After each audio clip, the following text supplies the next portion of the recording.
অনুরাগের ছোঁয়ার আজকের পর্বে দেখা যায় সোনা বিগ বং এ এসে দীপাকে সুন্দর করে মামা বলে ডাকতে শুরু করে। দীপা সোনার ডাক শুনে গলে যায়। সোনা তারপর দীপার হাত নিজের মাথায় দিয়ে বলে যে আমাকে ছুঁয়ে প্রতিজ্ঞা করো তুমি আমার জন্য সবকিছু করতে পারো মা, তাহলে বাবাকে চারুকে বিয়ে করার জন্য রাজি করো। এদিকে জয়ী আরিয়ানের বাড়ি থেকে নিজের বাড়িতে যাওয়ার জন্য রাস্তায় দাঁড়িয়ে গাড়ির জন্য অপেক্ষা করছিল। সেই সময় মিশকা সুযোগ বুঝে রূপাকে নিজের গাড়িতে বসিয়ে নিয়ে চলে যায়। আরিয়ান কিছু হলেও বুঝতে পারে। রূপা গাড়িতে বসে হেল্প হেল্প করে চিৎকার করতে থাকলে মিশকা বলে তুমি যদি আবারও চিৎকার করেছো তাহলে বিপদ কমবে না বরং আরো বাড়বে। তখনই মিশকা রূপাকে বন্দুক ধরতে বললে রূপা জানলা দিয়ে বন্দুকটা ফেলে দেয়। মিশকা বলে আমারই ভুল হয়েছে, তুমি তো আর সোনার মতন বোকা নয়। এদিকে রূপা সুযোগ খুঁজছিল কিভাবে সেখান থেকে বেরোনো যায়। রূপা তারপর মিশকাকে বলে আমার মা যদি জানতে পারে তাহলে তোমাকে ছাড়বে না। তখন মিশকা বলে তোর মাকে আমি ভয় পাই নাকি, তবে আমি তোর বাবাকে অনেক ভালোবাসি, সব ভালোবাসাই পবিত্র হয়, তাহলে আমার ভালোবাসা কি করে খারাপ হবে। রূপা বলে তুমি মানুষটাই খারাপ। তখনই মিশকা বলে সূর্য আমার সাথে কথা বলে না, আর সেজন্য আমি বাধ্য হয়ে মিশকাকে মেরে ফেলেছি। আমি ঠিক করেছি যদি আমি সূর্যকে না পাই তবে আমি সবাইকে মেরে ফেলবো। রূপা কান্না করতে শুরু করে আর বলে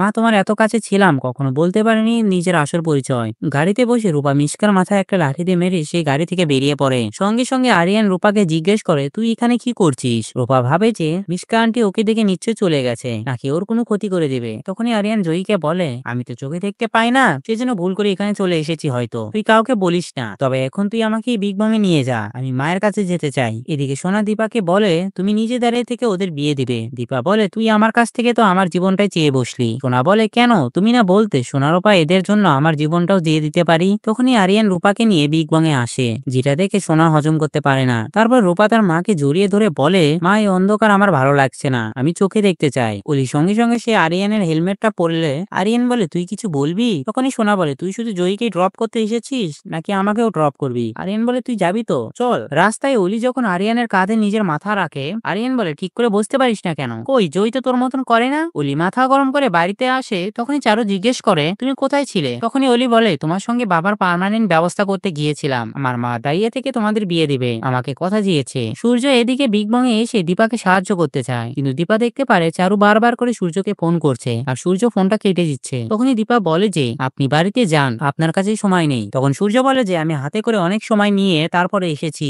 জয়ী দীপাকে বলে মা উনি তো হেল্প করতে চায়, তবে করুক না, এই উৎসবের আইডিয়াও তো উনি দিয়েছেন, আর যদি এই আইডিয়াটা সাকসেসফুল হয় তবে আমি চোখে দেখতে পারবো। দীপা তারপর সূর্যকে সাইডে নিয়ে গিয়ে তার কথা রাখে। সূর্যকে বলে আপনি কথা দিন যে আপনি চারুকে বিয়ে করবেন। তখন সূর্য বলে যে সেদিন পার্টিতে কি হয়েছিল তুমি ভুলে গিয়েছো, আমি তোমাকে ছাড়া অন্য কাউকে বিয়ে করতে পারবো না, আর তারপর চারু তোমার সঙ্গে যা করেছে সেটা তুমি ভুলে যাচ্ছ। তখনই দীপা বলে যে চারু যা করেছে আপনাকে ভালোবেসে করেছে। তখনই সূর্য বলে তাহলে মিশকাও যা করেছে আমাকে ভালোবেসেই করেছে। দীপা বলে আপনিও তো কতবার মিশকাকে ক্ষমা করে দিয়েছেন, তাহলে চারুকেও ক্ষমা করতে পারছেন না কেন। এমনিতেও সংসার থেকে আমার মন অনেক দূরে চলে গেছে, আমি জীবনে অনেক দূর যেতে চাই। সূর্য বলে তুমি আর যাই পারো না পারো গুছিয়ে মিথ্যা কথা বলতে পারো না। একটু পরে মিডিয়ার লোকজন বিগ বং এ এসে ভিড় করে আর খাবারগুলো খেতে চায় না, বলে এই খাবার খেয়ে যদি আবার অসুস্থ হয়ে যায়। আরিয়ান বিগ বং এ আসে আর একটা সুন্দর করে গান করে, যে সমস্ত লোকেরা ভাবছিল সেখান থেকে চলে যাবে তারা আরিয়ানের গান শোনার পর সেখানে দাঁড়িয়ে পড়ে। তারপরে সাক্ষ্যদীপ জয়ীকে জানায় যে আরিয়ানকে আমি এখানে আসতে বলেছি। সূর্য এসে বুঝতে পেরে জয়ী সূর্যের হাতটা ধরলে তাহলে আমার উপর থেকে তোমার একটু হলেও রাগ কমেছে। জয়ী বলে হিংসু মানে অলি আসেনি। তখন অলি আর চারু সেখানে এসে বলে যে আমরা এসেছি আর আমরা সবাই চাই তোমার অপারেশন সাকসেসফুল হোক, তুমি চোখে দেখতে পাও। রিপোর্টাররা জিজ্ঞেস করে কয়েকদিন আগেই যে কাণ্ড হয়েছে তারপরেও আপনার মনে হয় কাস্টমাররা এখানে এসে খাবে। তখন সাক্ষ্যদীপ বলে সেই উত্তর রাকেশ আপনাদের সবাইকে দিবে। তো বন্ধুরা ভিডিওটি কেমন লাগলো কমেন্ট করে জানাও, আর এমন গসিপসে আপডেট পেতে আমাদের চ্যানেলটি সাবস্ক্রাইব করুন।